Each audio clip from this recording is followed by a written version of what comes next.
The last time I had a presentation about intergenomics result was last year in technical workshop in Guelph. At that time, we had just finished set up the system, and we had results of a couple of traits with validation only for protein. Since then, the system has grown to be fully operational, and we have implemented the system for all available traits. So this presentation, in a way, is announcement of the developmental phase of this project. There are still many fine-tunings to be done, but the machinery that takes care of the data effectively is in place. I acknowledge my co-workers at the Interbull Center, and I'll go directly to description of the data. We have lots of genotypes from these 7 populations. Actually, you see DEA there, which is Austria and Germany. We have received more than 7,670 genotypes, but these are the ones that have been used in the latest evaluation, which was April 2012. There is a mixed match of different chips, and they have been used in the evaluations. The amount of phenotype that we have, or the phenotype that we have, are MACE results. These are the ordinary MACE evaluations that are distributed. We have evaluations for all 34 traits of brown Swiss that are available. Of course, not all of these populations participating in all of the evaluations. Save for trait, calving interval, or days open, which is fertility trait 5, there are only 2 countries involved. But for the production trait, fat, milk, protein, there are 6 populations involved.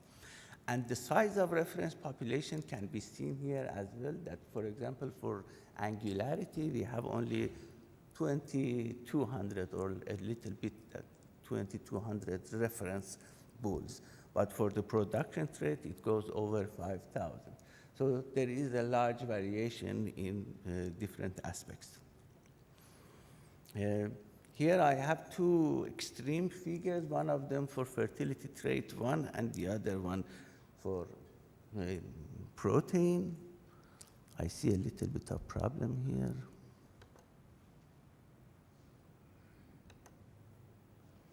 Now, when we look at the protein, we see that the number of bulls with genotype and number of bulls with phenotype A, born after 1981 to almost 2011, almost all of them have MACE breeding values, but not quite.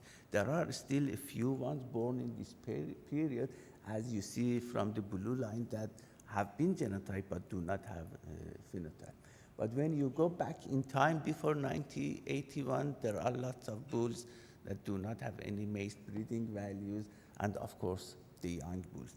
We also have a number of young bulls whose sire is genotyped and has no breeding value. So the number of such young bulls is increasing all the time.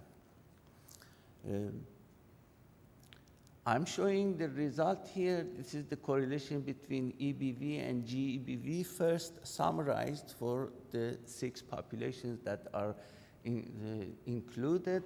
So on average for all bulls, this correlation is about 0.9, but of course for the old bulls higher and for the young bulls lower. Here the result from our studies differs a little bit from the national evaluations. The main reason is twofold. One reason is that we do not do any kind of editing here on the EBVs of the old bulls. So even if there is a low number of EDC or the reliability is low, they are included. And the second one, which is also a consequence of using mace breeding values, is that many of younger proven bulls from different other countries, they do not have domestic daughters in any country scale, therefore they have low reliability. So the proportion of low reliability bulls among the reference population is typically large for us. Say we go to Slovenia, they only have about 191 bull genotypes, so out of 5,300, 5,100 of them are lower reliability bulls. And when we look at these 34 traits, we see large variation among the traits. What is happening is that for some traits we have a larger population, and then we'll get larger correlations. The gain in reliability is also divided into two slides, one summarized for the population. So as you see, for the young bulls, depending on the trait, between 35 and 40% increase in reliability on individual bull breeding values, or GEBVs, are obtained. And even for the old bulls, there is some amount between 5 and 10% to gain on reliability. And these are the values for different traits. Sometimes the increase in reliability, as you see, goes up to 40%. So now we have been doing evaluation for 150 population trait combinations, but we did not have reduced data files for all of these traits. We had only the reduced files for about 73 files. And then we could, according to the GEBV test documentation, invoke one of the exceptions, but we did not do that, and we actually ran a genomic evaluation and SNP effect estimation on the reduced data. Now, look at here for angularity, the reference population size is about 1,400. And this is much smaller than the averages compared to many national genetic evaluations. For production traits, we still have a sizable reference population even in the reduced data. We performed two sorts of validation. One was across-country validation, that all bulls that were included in the intergenomic project were considered in the validation, but we also did some within-country validation to see how the domestic bulls are behaving. So the total number of bulls that are included in these two sets of validation is completely different from each other. The first one, across country, we are typically dealing with about 1,000 set of validation animals is about 1,000 bulls, but for the within country, it might go from 20 bulls to several hundred. So altogether, given that there was 73 population trait combinations, there was 146 validation tests.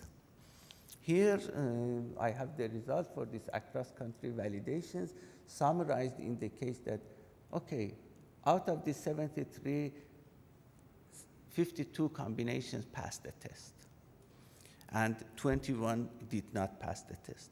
Of course, this high heritability trait or production trait, all of the countries passed trait, but for the other trait, there was a mix and match depending on size of the reference population or low heritability traits, or for some other unknown reasons, some of them did not pass. And when we look at this within country validation, these results look better, but actually are not better. They pass the test, but the B values, the regression coefficients, are rather low, and there is the standard errors are too large. Then you pass the test, but it is not a good result. So the figures for the gain in reliability that I showed before, they were on individual basis, but the system reliability as shown in the R-square of the validation test are a bit different. So here we have one example for fat R2 gain for genomic validation is around 20%, while for the individual bull reliability it was higher. But look at the mean for all traits. The system R-square shows improvement of about 16% with the standard deviation of 8. And this is quite comparable to what we see in the Holstein population, that on average we have about 17% increase in R-square when you compare model 1 and 2. And here I have a summary of across-country validation for those 50 or so combinations that passed the test and the ones that did not pass the test. So B1, the regression coefficient on average was about 0.94, and as you see from the standard error, some of these B values went over 1, with the standard error which was about 10. And the second column for each one of them is the standard error of all estimates. So the average standard error was 0.10, but this was showing a standard deviation of 0.11. And the average gain in R-square in the latest validation was about 17%. When you look at the failed ones, even for the failed one, on average, you have an R2 gain. So it doesn't mean that this genomic validation is as bad as the conventional, but still you have some improvement in R-square, but the B values, they do not reach that high values. Conclusions is that pooling the genotypes from many small countries, each one of them alone might not have enough large population to form a good reference population, is possible. So this thing that has been done for brown Swiss population can equally be done for Guernsey or other smaller breeds, or for a collection of small Holstein population, and we see no problem in doing that. There are no technical hindrances. The other one was that when we started, it was still a little bit doubtful that can we really use maize breeding values, because the national genetic evaluations were relying on their own breeding values plus converted breeding values from maize for the other countries. So it was the first attempt to use large scale, totally maize-based breeding values. The increase in reliabilities for individual bulls are good, sometimes too good. So a little bit caution is warranted here, and we see that with the future fine-tuning of the system, we can adjust this to very acceptable usual values that we should see or expect from the theory. I also would like here, that the slide is missing, to acknowledge the contribution of the intergenomics countries. The Intergenomic Technical Committee has been very helpful. We would like to thank all of them, but 4 people among these people deserve my personal special thanks. It is Beat Babs from Switzerland, Attilio Rossoni from Italy, Paul Van Reyden and George Wiggins from United States. Thank you.